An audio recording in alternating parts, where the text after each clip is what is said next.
welcome to day 5 of our 7 days of crochet, which is my gift to all of you to say thank you for another great year. So today we are opening this little bag here, and your hint was of course that this creature has 3 eyes. So let's open it up and see if any of you got it correct. So there is our bag.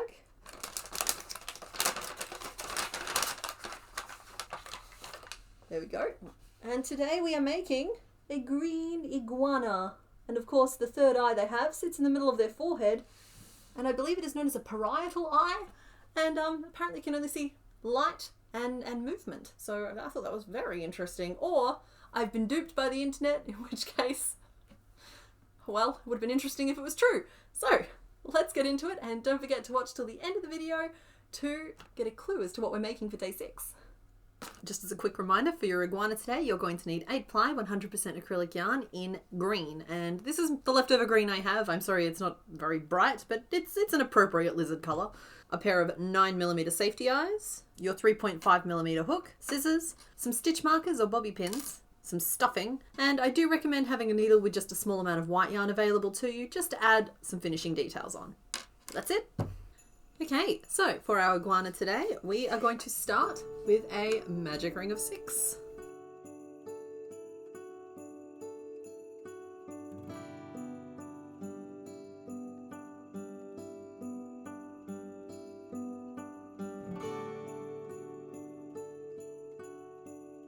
We are then going to finish the row by making the first of our head spikes. He has a number of them over the top of his head and down his neck, so get used to this process. So all we do is chain 3 for this first one.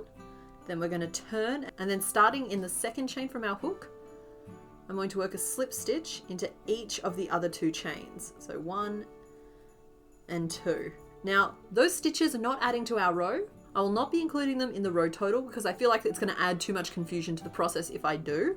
So basically in the next row we're going to just skip those and allow them to like stick out as a little detail instead of working into them or counting them or any of that stuff. So there we are at the end of row 1. So row 2 starts with 3 increases. 1, 2, 3. We are then going to put 3 single crochet all into the same stitch.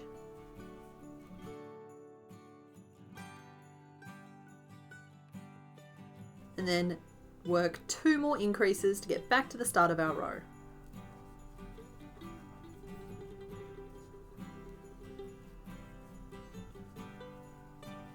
So there we are at the end of row 2, and we have 13 stitches in our round and 1 little head spike. For row 3, it starts with 7 single crochet, so skipping the head spike and inserting our hook instead through that first stitch, we work 7 single crochet.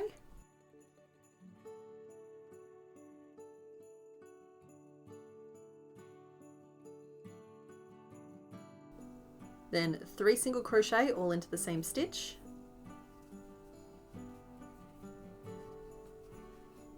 And then 5 single crochet back to our starting point.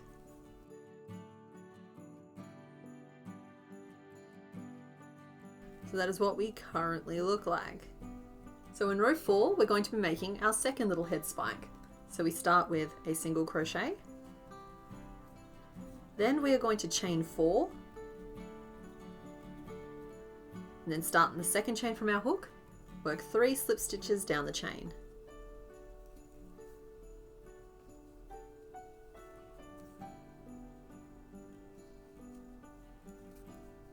Once again, those stitches have not been included in the row total. We are then going to work 4 single crochet, working once again into the head, 3 and 4. And now we want to build in the mouth. So we're going to use back post single crochet for this. Now, before I show you how to do that, I want to just mention that if you hate back post stitching, because I know it can be a little fiddly, you can use back loop stitching instead. It's just your mouth won't be quite as defined. Okay, so how do we back post single crochet? Well, when we regularly stitch, we insert our hook through the loops at the top. When we post stitch instead, we're inserting our hook around the post of the stitch. But because we want to back post single crochet, we are going to insert our hook from the back of the piece around the post and back to the back of the piece, yarning over and pulling up a loop around the post, and then yarning over to complete the stitch. And you'll find what that's doing is the actual stitch is being made on the back side of the work, and you're going to be left with 2 loops kind of sitting on top of the work, which is how we're forming the mouth. So that's our first stitch, and we're going to work 6 more of those around to form the mouth.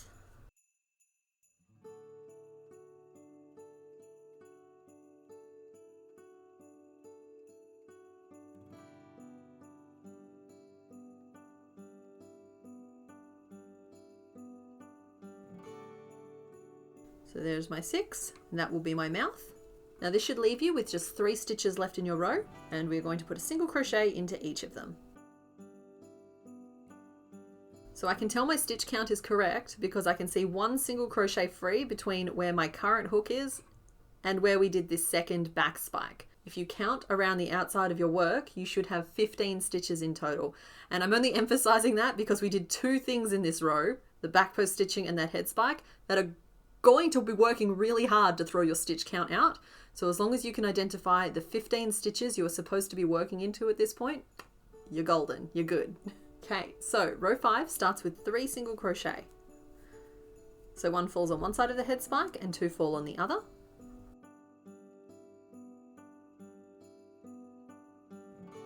And then we're going to be putting a little bit of shaping into his face, and we're going to do that with basically a puff stitch. So we yarn over our hook, insert into the next stitch of our iguana, yarn over and pull up a loop. So you'll see there we've got 3 on our hook, and we're going to do that again. Yarn over, insert, yarn over and pull up a loop, gets us to 5, and once more gets us to 7, and a final time gets us to 9.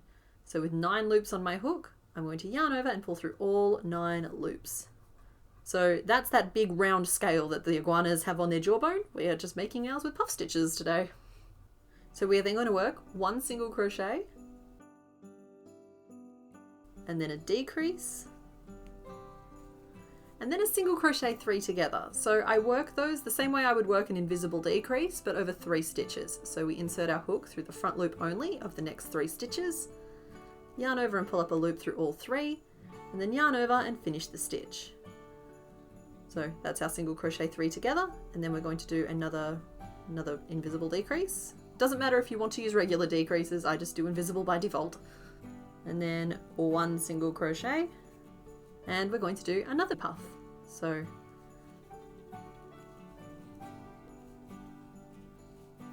yarning over until we have 9 loops on our hook, then yarn over and pull through all of them to finish the stitch. And then it is just 1 single crochet to finish the row. So that is what his little head currently looks like. So now we're heading into row 6, and row 6 has another one of our head spikes. So we're going to work an increase. Then we're going to chain 4, turn, and start the second chain from our hook and work 3 slip stitches down.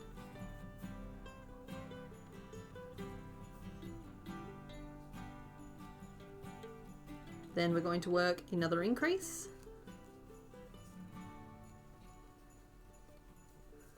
And then 9 single crochet around and back to the start of our row.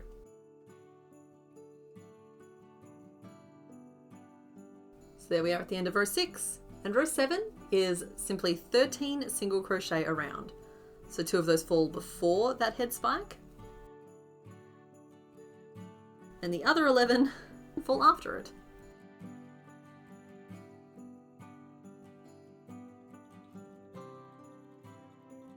Like so. So here at the end of row 7, we're going to stop and pop our eyes in. So this should be relatively easy. You should be able to see where that lip or that mouth is, and where our 2 little, I don't know what to call them, those big round scales are, but I just want it to be known that we are only putting safety eyes in for the 2 obvious eyes, even though iguanas do have a 3rd eye. We're just going to let the magic ring play the role of that one for today. So place 1 eye in each corner of the mouth.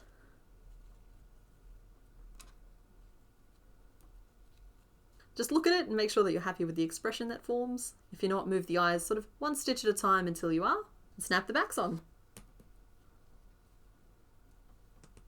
And there is our iguana so far. Okay, moving on to row 8, we start with 2 single crochet,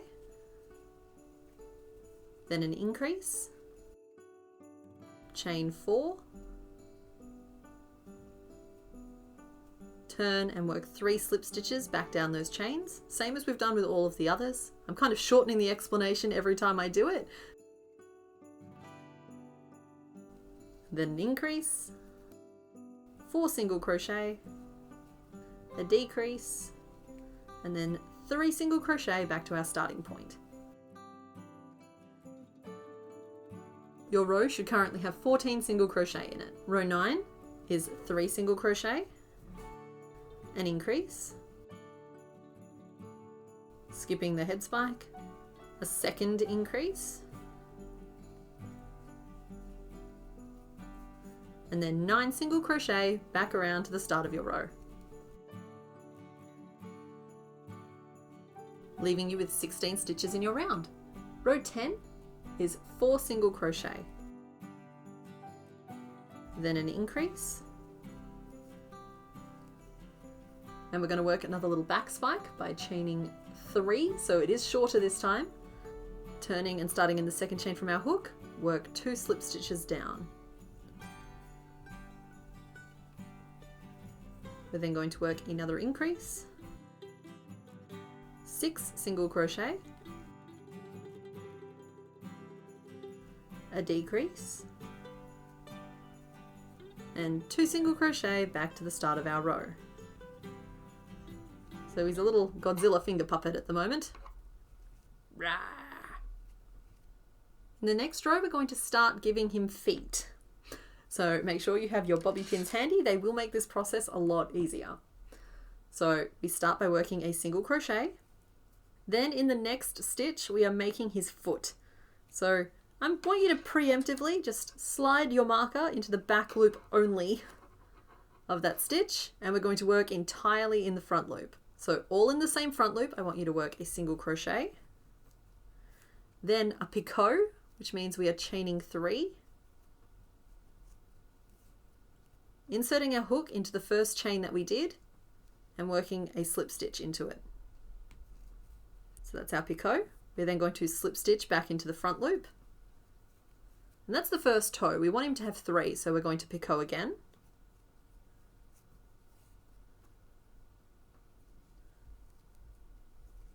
And slip stitch back into the front loop. And one more picot.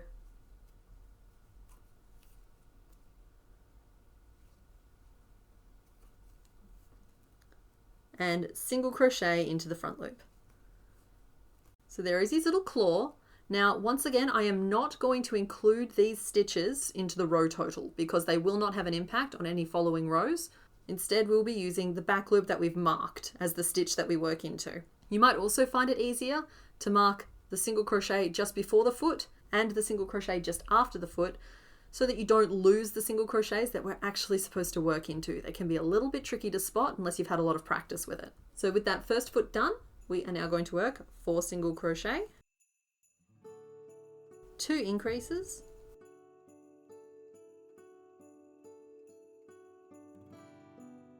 and then 4 single crochet down the other side. Which brings us to where we're going to make the second foot. Once again, I encourage you to preemptively mark the back loop. And we are going to work all in the front loop again, a single crochet, a picot,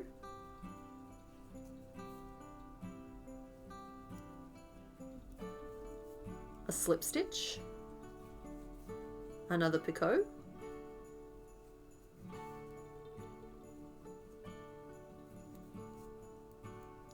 a slip stitch, a final picot,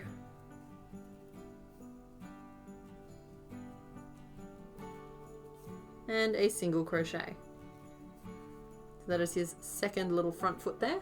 Then we're just going to finish the round with a single crochet and a single crochet 3 together.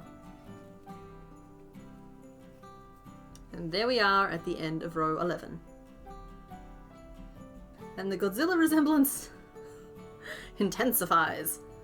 Okay, heading into row 12. It starts with kind of a tricky thing. We are going to work a single crochet 3 together over the next 3 stitches. So the first stitch is the last single crochet we have before the front foot. And I'm going to be doing a more traditional decrease this time because I think it's slightly easier. So I've pulled up a loop through that one. I'm then going to find my second stitch, which is the one we've marked as a back loop behind the foot. So I'm going to pull up a loop through that one. And then the final stitch of our single crochet 3 together is the first stitch after the little foot, which takes a little bit of a wrestle, but pull up a loop through that one too. So with a loop pulled up through each of the next 3 stitches, I'm going to yarn over and pull through all 4 loops on my hook to complete our single crochet 3 together. Kind of pinches the foot into a proper little flipper there. So that's the first stitch of row 12, and we are then going to work 4 single crochet, an increase. We're then going to make another back spine, so we do that by chaining 3 and then working slip stitches down. Then next up is an increase, 4 single crochet, and then another single crochet 3 together. So the first stitch is the next one along on the body, pull up a loop. The next stitch is the marked back loop behind the foot, pull up a loop. And the final stitch is the first single crochet after the foot, pull up a loop. So 4 loops on your hook, yarn over and pull through all 4. So that is the second little foot locked into place. We're then going to finish our row by working a single crochet. So there we are at the end of row 12. And I'm going to pop my stitch markers out. This is one of the perks of using bobby pins. They really comfortably can just be like pulled out between your stitches. Okay, row 13 is a lot easier. So row 13 is simply 6 single crochet,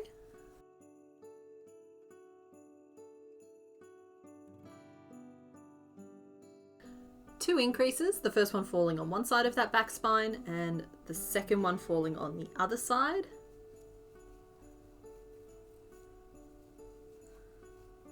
Then 5 single crochet down the other side, and a decrease to finish the round. So you should be down to 16 stitches at this point. You should have a nice little row of spiky bits from the top of the head all the way down, and you should have 2 flippery little feet. Row 14 starts with a decrease, and then 12 single crochet, 3, 4, 5, 6, 7, 8, 9, 10, 11, 12, and then another decrease to finish off our round, bringing us down to 14 stitches. So in row 15 we're going to work his back feet. So once again, have your bobby pins ready to go, and we're going to start with a single crochet, then a decrease. Then we're going to mark that back loop because it is time for a feat of excellence. And then all in the front loop we're going to be working the exact same stitches we worked for the front foot. So that is a single crochet, a picot,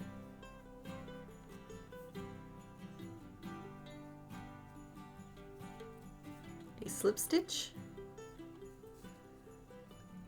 picot, slip stitch, picot,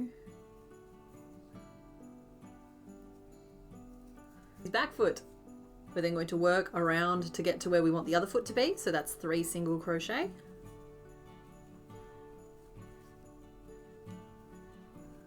a decrease, 2 single crochet,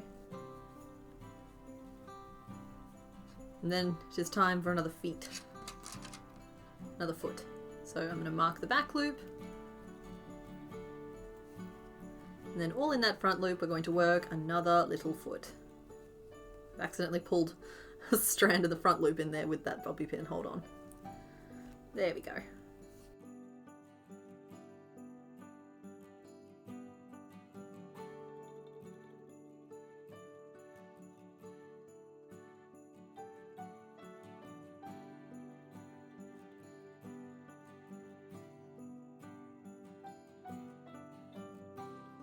There we go, our final foot.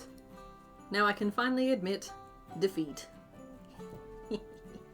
And then we have just one more decrease to finish the row. Okay, row 16, we're going to lock these back feet in. So we start with a single crochet.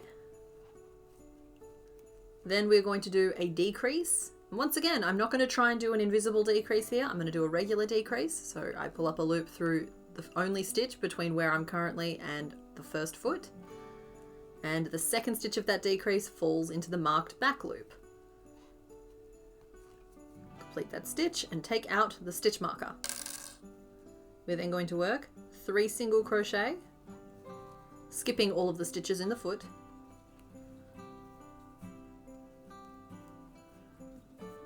An increase, 2 single crochet, and then we're going to work another decrease, and this time the first stitch of the decrease is our marked back loop, so pull up a loop there, and the second stitch of our decrease is the first stitch after that foot, like so, and complete the decrease. Slide our marker out, and that's the end of row 16, and we should be down to just 10 stitches.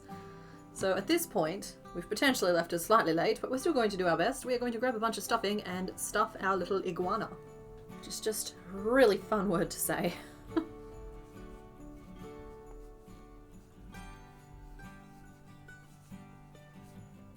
You can pack your lizard as much as you would like.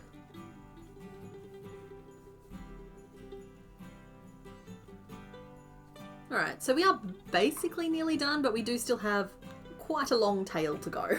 Relatively speaking, that is. So row 17 starts with a decrease. No tricks to it, just a regular old decrease. Then 6 single crochet. And then another decrease, bringing us down to just 8 stitches. Row 18 starts again with a decrease. Then 4 single crochet, and then a decrease to finish our round, bringing us down to just 6 stitches. We are then going to work 3 rows of 6 single crochet for a combined total of 18 stitches.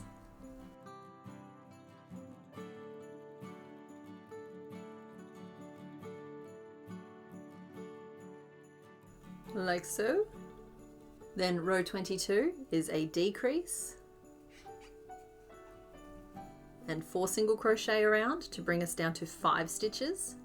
And then row 23, our last row, is just a decrease and 3 single crochet around. Now, if that's getting too small or too tight or too fiddly, just skip those last rows. You're perfectly fine to finish after row 21. And finish off.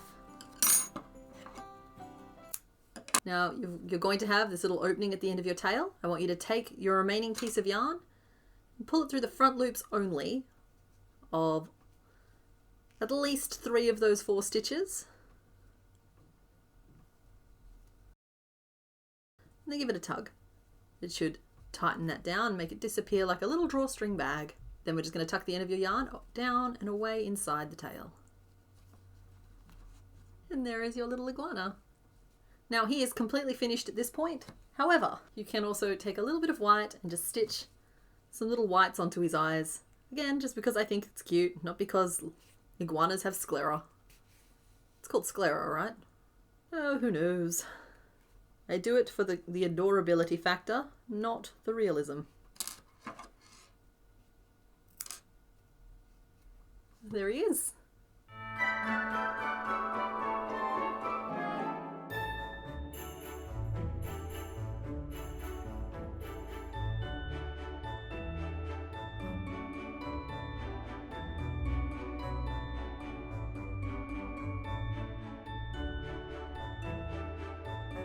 So there is our finished iguana. Okay, so your colours for day 6 are grey, pink, a little bit of white, and a goldy orange or brown. And I'm going to be using the same brown that I used for my capybara, if that helps you at all. I also suggest you keep a wire... I don't have it here. I also suggest you keep a wire brush handy to help this particular creature tame his magnificent mustache. Okay, I'll see you tomorrow. Bye!